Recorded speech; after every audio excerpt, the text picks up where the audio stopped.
Hello everyone, welcome to my YouTube channels.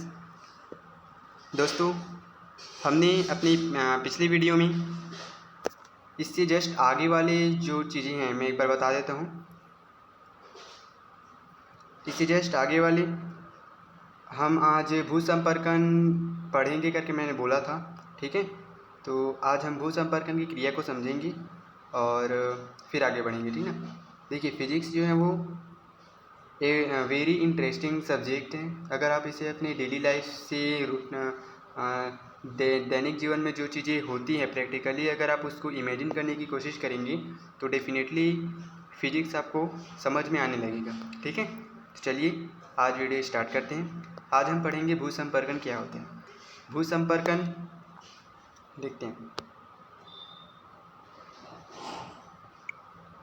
चलो, भूसंपर्कन की परिभाषा देखो। जब हम किसी आवेशित वस्तु को पृथ्वी के संपर्क में लाते हैं तो उसका अतिरिक्त आवेश उन्हें जोड़ने वाले चालक माध्यम जैसे हमारे शरीर में से होती हुई क्षणिक विद्युत धारा उत्पन्न करके भूमि में चला जाता है। आवेशों के भूमि के साथ संपर्क की इस प्रक्रिया को भूसंपर्कन अथवा पृथ्वीकृत करना भी कहते हैं। एक मिनट ना, ओके।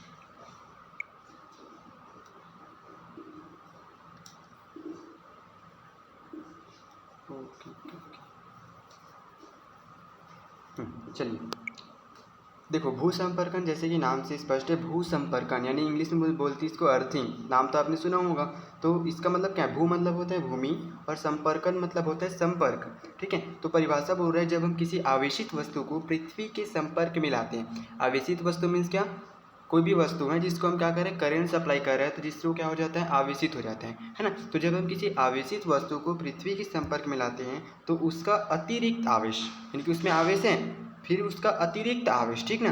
अतिरिक्त आवेश मतलब क्या होता है? जैसे कोई खुला वायर है और उसको हम किसी कनेक्शन से जोड़ दिए, है ना। तो वो क्या हो रहा है, जो उसके आवेश है वो बाहर निकल रहा है, उसको बोलते हैं अतिरिक्त आवेश, है ना। तो उसका जो अतिरिक्त आवेश है उन्हें जोड़ने वाले चालक माध्यम जैसे हमारा शरीर, इनसे होते हुए क्षणिक जो विद्युत धारा है, क्षणिक मतलब कम जो विद्युत धारा, जितने भी क्षण भर के लिए ना जो विद्युत धारा उत्पन्न करके क्या करते हैं, भूमि में चला जाता है, ठीक है। भूमि में चले जाता है, उसका जो एक्स्ट्रा जो निकल रहे हैं ना, क्या बोलते हैं उसको, आवेश जो निकल रहे हैं, ठीक। विद्युत धारा जो उत्पन्न करता है, आवेश आ रहा है मतलब क्या चीज़ है, वो विद्युत धारा उत्पन्न कर रहे हैं, है ना। तो वो जो विद्युत धारा है क्या करते हैं, भूमि में चला जाता है, ठीक। आवेशों की भूमि के साथ संपर्क की इस प्रक्रिया को, जिससे क्या हो रहा है, आवेश जो भी है किस में जा रही है, भूमि में जा रही है ना। तो भूमि के साथ क्या हो रहा है, उसकी संपर्क बढ़ रही है। तो ये जो प्रक्रिया है उसको हम क्या बोलेंगे, भूसंपर्कन बोलेंगे, है ना। इसी को हम क्या बोलते हैं, पृथ्वीकृत भी बोलते हैं। क्या बोलते हैं? पृथ्वीकृत भी कहते हैं, है ना। पृथ्वीकृत भी कहा जाता है, ओके, ठीक। तो एक बार और इसकी परिभाषा देख लेते हैं। जब हम किसी आवेशित वस्तु को पृथ्वी के संपर्क में लाते हैं तो उसका अतिरिक्त आवेश उन्हें जोड़ने वाले चालक माध्यम में से होते हुए क्षणिक विद्युत धारा उत्पन्न करके भूमि में चला जाता है। आवेश की भूमि के साथ इस संपर्क की प्रक्रिया को भूसंपर्कन अथवा पृथ्वीकृत करना भी कहते हैं, ठीक है। चलिए आगे बढ़ते हैं, इसको थोड़े से समझते हैं, ठीक ना। डायग्राम दिया हुआ है, डायग्राम से आप लोगों को समझ में आ जाएगा, ठीक। अब चलिए देखिए,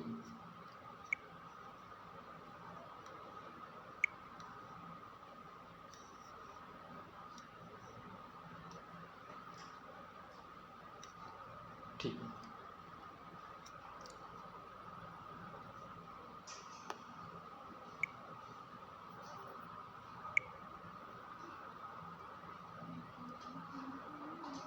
देखिए इस डायग्राम में ये आपका एक उपकरण है ना। ये आपका क्या चीज़ है, एक उपकरण है। और ये जो यहाँ से ऐसे निकला हुआ है क्या चीज़ है, आपका एक तार है, ठीक है। देखो ये जो आपके पास ये पहले जो चित्र ए दिख रहे हो क्या चीज़ है, आपका धनावेशित भूसंपर्कित वस्तु है। और ये क्या चीज़ है, आपका ऋणावेशित भूसंपर्कित वस्तु है। अब ये धनावेशित है ना। तो धनावेशित है मतलब क्या करेगा, धनावेशित मतलब इसमें अतिरिक्त आवेश है, ठीक ना। तो अतिरिक्त आवेश है तो इस उपकरण से जो अतिरिक्त आवेश है क्या करेगी, भूमि में जाएगी। लेकिन जो ऋणावेशित वस्तु मतलब क्या चीज़ है कि इसमें आवेश की कमी है। तो आवेश की कमी है तो क्या करेगा, भूमि से जो आवेश है ना, वो क्या करेगा, इसमें उपकरण में जाएगा, ठीक है। इसको आप जो लिखा हुआ है उससे बेहतरीन तरीके से समझ सकते हो, ठीक है। तो एक मैं वो जो लिखा है उसको हम थोड़े से पढ़ लेते हैं, उसके बाद से आपको ये डायग्राम जो है वो अच्छे से समझ में आ जाएगा, ठीक। चलिए इसमें देखो क्या लिखे हैं, अच्छा, हम लोग थोड़ा कुछ छोड़ दिए क्या? हाँ, ये छोड़िए, हम ना ये पढ़ेंगे तब हमको क्या होगा, ये डायग्राम जो है समझ में आएगा। ठीक है, चलिए इसको देखो।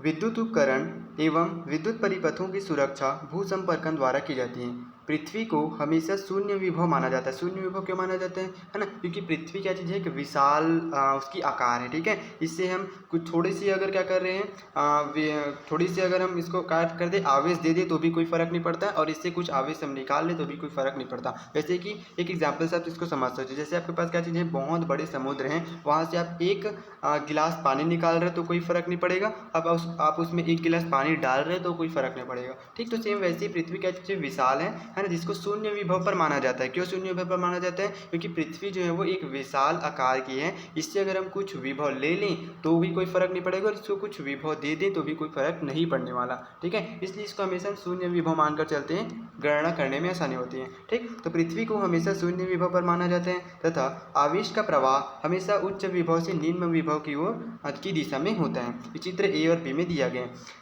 इसमें धातु की एक मोटी प्लेट को भूमि में गहराई तक गाड़ा जाता है, तथा इस प्लेट से मोटे तार को निकालकर इनका उपयोग भवनों व इमारतों में मुख्य विद्युत आपूर्ति के निकट भू संपर्कन के लिए क्या करते हैं, किया जाता है।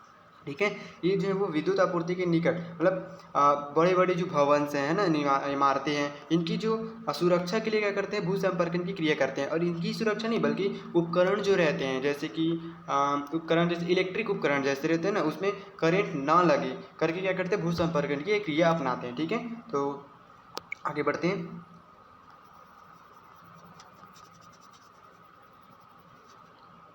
ठीक, देखिए, विद्युत आपूर्ति हेतु हमारे घरों में 3 तारों का उपयोग किया जाता है। कितने? 3 तारों का। कौन कौन से? पहला है विद्युन्मय तार। विद्युन्मय तार मतलब क्या चीज़ है, आवेशित जो तार होते हैं उसको हम क्या बोलेंगे, विद्युन्मय तार बोलते हैं, है ना, जिसको हम इंग्लिश में बोलते हैं फेस। ठीक है, दूसरा होता है उदासीन तार, और तीसरा होता है भू संपर्कित तार, जिसे हम बोलते हैं अर्थिंग कहलाते हैं। विद्युन्मय तार को लाल रंग, उदासीन तार काले रंग एवं भू संपर्क तार को हरे रंग से व्यक्त करते हैं। हरे रंग के तार को पृथ्वी के भीतर गहराई में डाली गई मोटी धातु की प्लेट से संपर्कित कर दिया जाता है ना। जो हरे रंग की जो तार होती है जिसको हम क्या बोलते हैं, भू संपर्कित तार, क्योंकि हरे रंग की तार को हम क्या बोले, अर्थिंग, है ना। तो जो हरे रंग की तार होती है उसको पृथ्वी के भीतर गहराई में डाली गई मोटी धातु की प्लेट से क्या करते हैं, संपर्कित कर दिया जाता है। इससे होता क्या है, विद्युत उपकरण जैसे आपका प्रेस है, रेफ्रिजरेटर है, टेलीविजन है इत्यादि के धातु आवरण को भू संपर्क तार से क्या करते हैं, जोड़ देते हैं। मतलब एक्चुअल में क्या चीज़ है कि जो आपके पास जो हरे रंग का जो तार होता है, मतलब भू संपर्क जो तार होता है अर्थिंग, है ना, उसकी एक सिरे को क्या करते हैं, जो पृथ्वी में गहराई में डाली गई जो मोटी धातु की प्लेट है उससे संपर्क करते हैं, और उसकी जो दूसरे सिरे होती हैं उनको हम क्या करते हैं, किसी भी विद्युत उपकरण जैसे प्रेस है, रेफ्रिजरेटर, जिसमें भी लगाना चाहें उसमें हम क्या करते हैं, जोड़ देते हैं, है ना। जिससे होता क्या चीज़ है, जिससे होता क्या चीज़ है, आगे देखते हैं। ठीक है,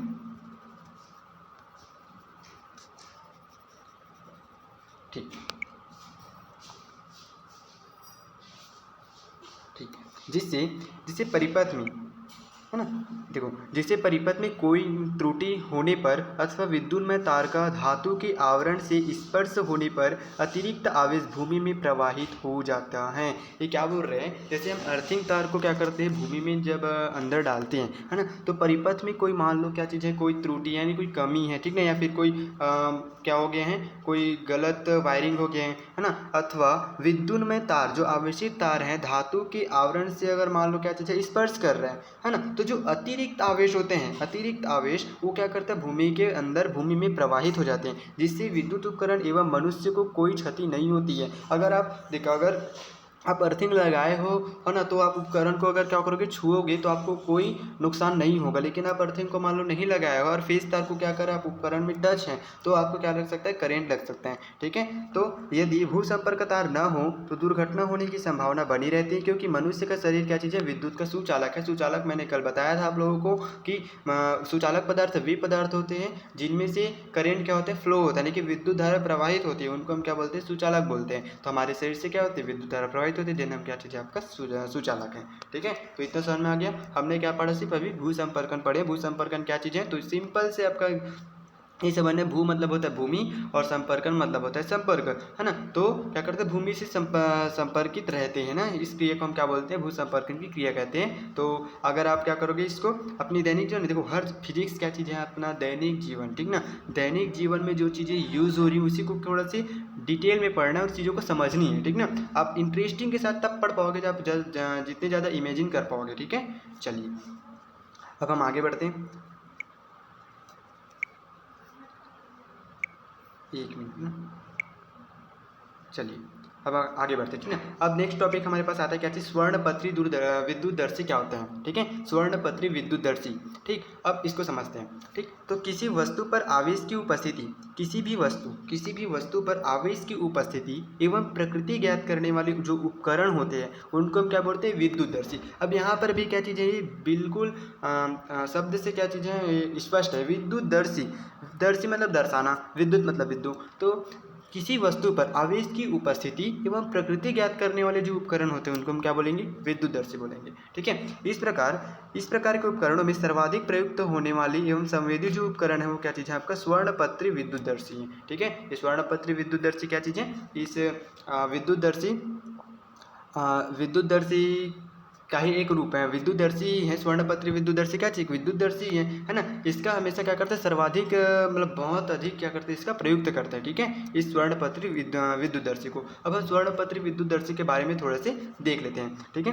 देखो इसमें क्या होता है, इसमें कांच की एक जार में धातु की एक ऊर्ध्वाधर छड़ लगी होती है जिसके निचले सिरे पर सोने के 2 पात्र बंधे होते हैं। क्या बोल रहे, देखो इसमें एक कांच की क्या होता है, जार होता है, ठीक है, जिसमें धातु की एक ऊर्ध्वाधर छड़ लगी होती है। ऊर्ध्वाधर मतलब खड़ी छड़ लगी होती है जिसके निचले सिरे पर सोने के 2 पत्र बंधे होते हैं, ठीक है। जब कोई आवेशित वस्तु छड़ के ऊपरी सिरे को छूती है, अब एक्चुअल में जो आपको डायग्राम है उसको दिखाऊंगा तब आपको समझ में आने लगेगा, ठीक है। देखो अभी तक जितने भी बोले उसको समझते, ठीक ना। इसमें एक कांच की जार है, जार में धातु की एक ऊर्ध्वाधर छड़ लगी होती है, ठीक ना। धातु की क्या होती है, एक ऊर्ध्वाधर छड़ लगी होती है, ठीक। अब इधर देखते हैं, ये देखो ये आपके पास जो बॉडी दिख रहा है ये वाला, ठीक ना। ये वाला ये क्या चीज़ है, आपका कांच की जार है, ठीक ना। ये क्या चीज़ है, आपका कांच की जार है। कांच की जार में और क्या बोल रहे हैं,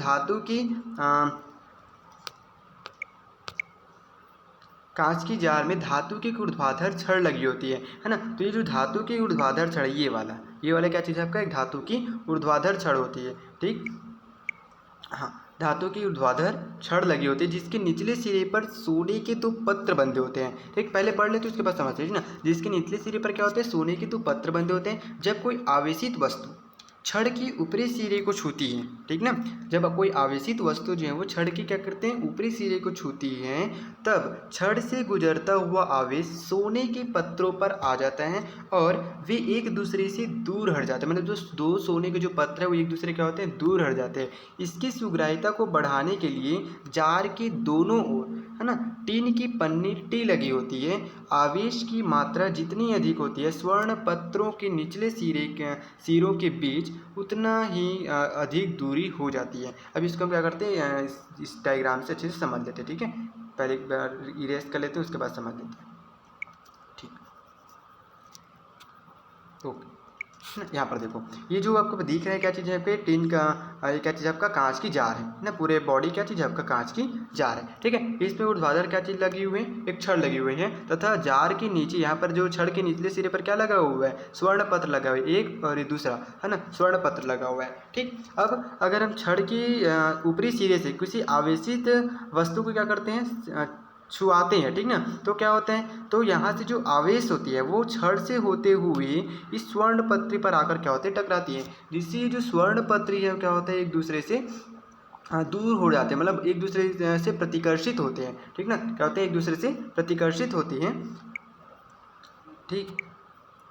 एक दूसरे से क्या होते हैं, प्रतिकर्षित होते हैं। इसकी सुग्राह्यता को बढ़ाने के लिए जार के दोनों ओर क्या करते हैं, टीन की पन्नी लगी होती है। देखो यहाँ पर सुग्राह्यता बढ़ाने के लिए, सुग्राह्यता मतलब क्या होते हैं कि बहुत जल्दी से क्या हो, दूर हटे, ठीक ना। बहुत जल्दी से क्या हो, ये दोनों स्वर्ण पत्र जो है वो दूर हटे, ठीक है। तो इसकी सुग्राह्यता बढ़ाने के लिए क्या करते हैं, जो कांच की जार है उसके दोनों साइड, है ना, ये एक साइड और दूसरा साइड, दोनों साइड क्या करते हैं, टीन की पन्नी लगा देते हैं। तो यही क्या चीज़ है यहाँ पे, यही जो है स्वर्ण पत्र विद्युतदर्शी है। आई बात समझ में, ठीक। तो ये चीज़ें आपके पास क्लियर हो गया होगा, ठीक। ठीक है, चलिए आगे बढ़ते, ठीक है। देखिए, अगर आपको समझ में थोड़ा सा मान लो अगर कन्फ्यूजन टाइप का लगे तो प्लीज़ कमेंट करके ज़रूर बताइएगा। और आप लोग अगर चाहोगे मुझे भैया ये समझ में नहीं आ रहा है तो मैं डेफिनेटली उसके लिए एक अलग से वीडियो बना दूँगा, ठीक है। चलिए अब हम आगे बढ़ते हैं। इसमें क्या बोल, देखो चालकों के आवेशन की विधियाँ। चालकों के आवेशन की विधि मतलब चालक पदार्थ समझते हैं, जैसे लोहा हो गया, ठीक है, ये क्या चीज़ है आपका चालक पदार्थ है। अब इसको हमें आवेशित करना है, ठीक है। तो चालकों को आवेश किन किन मेथड से, किन किन विधि से किया जाता है, ठीक है, तो वो चीज़ें हम यहाँ पर डिस्कस करेंगे, ठीक। चलिए, तो पहला क्या चीज़ है यहाँ पर, देखो क्या बोल रहा है, चालकों को निम्न में 2 विधियों द्वारा आवेशित किया जा सकता है। पहला जो है वो प्रेरण द्वारा चालक का आवेशन या स्थिर विद्युत प्रेरण जिसको हम बोलते हैं, ठीक ना, कि प्रेरण द्वारा चालक का आवेशन कैसे करते हैं, इन्हीं को क्या बोलते हैं, प्रेरण द्वारा जब चालक का आवेशन होता है इसी को क्या बोला जाता है, स्थिर विद्युत प्रेरण भी कहते हैं, ठीक है। अब नाम से थोड़ा सा स्पष्ट हो रहा होगा, प्रेरण द्वारा, डेफिनेटली प्रेरण से क्या हो गया, प्रेरित करना, ठीक है। तो इसको हम ऐसे समझ सकते हैं, प्रेरित कर रहा है, ठीक ना। अब इसको थोड़ी सी परिभाषा देखते हैं, उसके बाद आपको क्लियर हो जाएगा, ठीक है। देखो, जब किसी आवेशित चालक को किसी अनावेशित विद्युत रोधी चालक के पास लाया जाता है, ध्यान से ना क्या चीज़ बोल रहे हैं, जब किसी आवेशित चालक को किसी अनावेशित विद्युत रोधी चालक के पास लाया जाता है तो अनावेशित चालक के पास वाले सिरे पर विपरीत आवेश तथा दूरवर्ती सिरे पर समान आवेश उत्पन्न हो जाता है। थोड़ा सी और अच्छे से ना, एक बार पढ़ो 2 बार पढ़ो समझ में आएगा, ठीक ना। क्या बोले, देखो, जब किसी आवेशित चालक को किसी अनावेशित विद्युत रोधी चालक के पास लाया जाता है ना, विद्युत रोधी चालक के पास लाया जाता है, ठीक, तो अनावेशित चालक के पास वाले सिरे पर विपरीत आवेश तथा दूरवर्ती सिरे पर समान आवेश उत्पन्न हो जाता है। इस क्रिया को हम क्या बोलते हैं, स्थिर विद्युत प्रेरण कहते हैं। जैसे इधर देखो, थोड़ा से इरेज कर लेते हैं इसको। अब इसको समझना है आपको ना, क्या चीज़, ये मान लो आपके पास क्या चीज़ है, एक आवेशित वस्तु है, ठीक है। क्या चीज़ है, आवेशित वस्तु है। मान लो यहाँ पर एक प्लस चार्जेस है, यहाँ पर क्या चीज़ है, माइनस चार्जेस है। अब इस आवेशित चालक के पास अगर हमें अनावेशित चालक लाए, ठीक ना, अनावेशित चालक लाए जिस पर कोई चार्जेस नहीं रहेगा, ठीक है। तो स्थिर विद्युत प्रेरण में होता क्या चीज़ है कि अनावेशित चालक के पास वाले सिरे, ये पास वाला सिरे होगा, है ना, ये वाली क्या होगी, पास वाली सिरे होगी, ये दूरवर्ती सिरे होगी इससे, ठीक ना। तो जो पास वाले सिरे पर विपरीत आवेश, ठीक है, तो यहाँ पर क्या चीज़ है आपकी प्लस है, तो यहाँ पर क्या होगा, माइनस होगा, है ना, बोला गया ना, अनावेशित चालक के पास वाले सिरे पर विपरीत आवेश, ठीक, तो यहाँ पर प्लस है तो अनावेशित में क्या होगा, माइनस होगा। और दूरवर्ती सिरे पर क्या होते हैं, समान आवेश उत्पन्न हो जाते हैं। दूरवर्ती सिरे पर क्या होते हैं, समान आवेश उत्पन्न हो जाते हैं। तो दूरवर्ती सिरे पर क्या होगा, यहाँ पर प्लस होगा, ठीक है। यहाँ पर पास वाले सिरे पर क्या होगा, विपरीत आवेश उत्पन्न होगा, और दूरवर्ती सिरे पर समान आवेश उत्पन्न होता है, ठीक। इतना क्लियर हो गया। तो यही क्या कहलाता है, आपका स्थिर विद्युत प्रेरण कहलाता है। फिर से एक बार परिभाषा बोलो, क्या चीज़ है, जब आवेशित चालक को किसी अनावेशित विद्युत रोधी चालक के पास लाया जाता है तो अनावेशित चालक के पास वाले सिरे पर विपरीत आवेश तथा दूरवर्ती सिरे पर समान आवेश उत्पन्न हो जाता है। इस क्रिया को हम क्या बोलते हैं, स्थिर विद्युत प्रेरण कहते हैं। थोड़ा बहुत समझ में आ रहा है, अच्छे से और इसको पढ़िएगा, समझ में आएगा डेफिनेटली, ठीक है, ठीक है। इसको कुछ डायग्राम से समझते हैं, ठीक है। ये देखो, इसमें थोड़ा से ब्लर आ गए हैं, तो थोड़ा सा देखते हैं इस चीज़ को।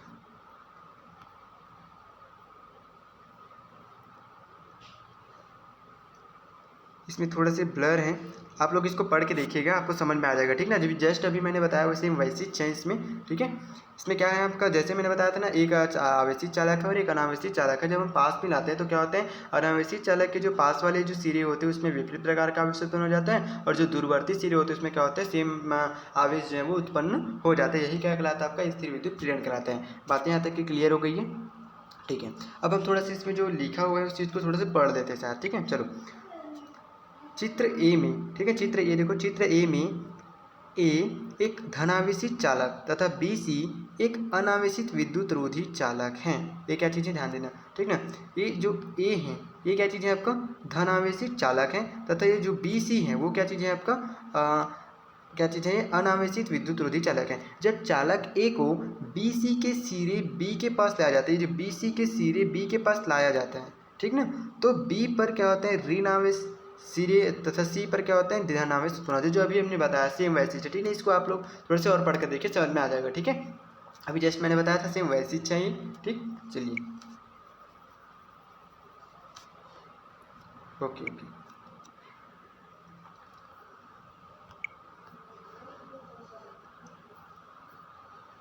ये सब वही है, ठीक ना। इतना जो थ्योरी है वो आपको नहीं वो करना है, ठीक ना। आपको चीज़ क्या करना है, स्थिर विद्युत प्रेरण की परिभाषा याद करनी है और उसको समझना है। कैसे समझना है, अभी जस्ट अपने एग्जाम्पल से जो बताया था उस टाइप का आपको समझना है, ठीक है।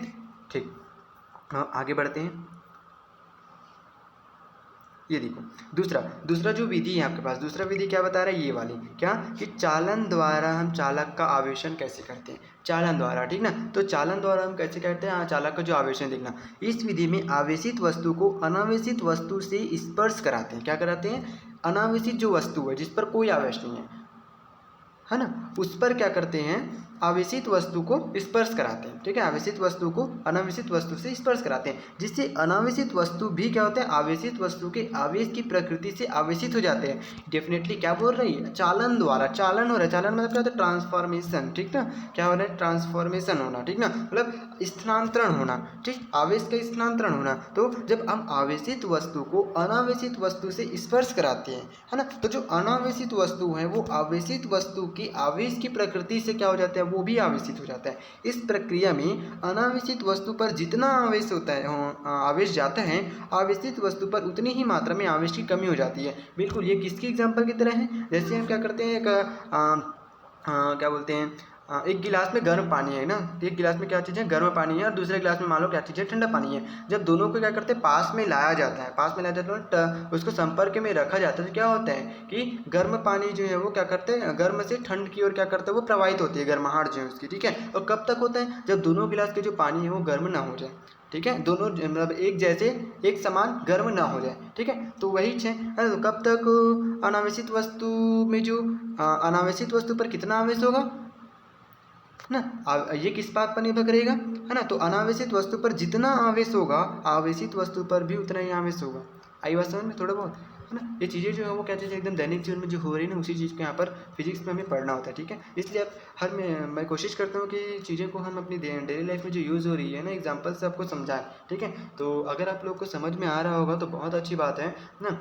अगर नहीं आ रहा होगा तो प्लीज़ मुझे कमेंट करिएगा, भैया मुझे समझ में नहीं आ रहा है, प्लीज़ थोड़ा सी और कोशिश कीजिए कि थोड़ा सा बेहतर वीडियो बना सके। तो डेफिनेटली मैं इसमें क्या करूँगा, और बेहतर कोशिश करने की कोशिश करूँगा, ठीक है।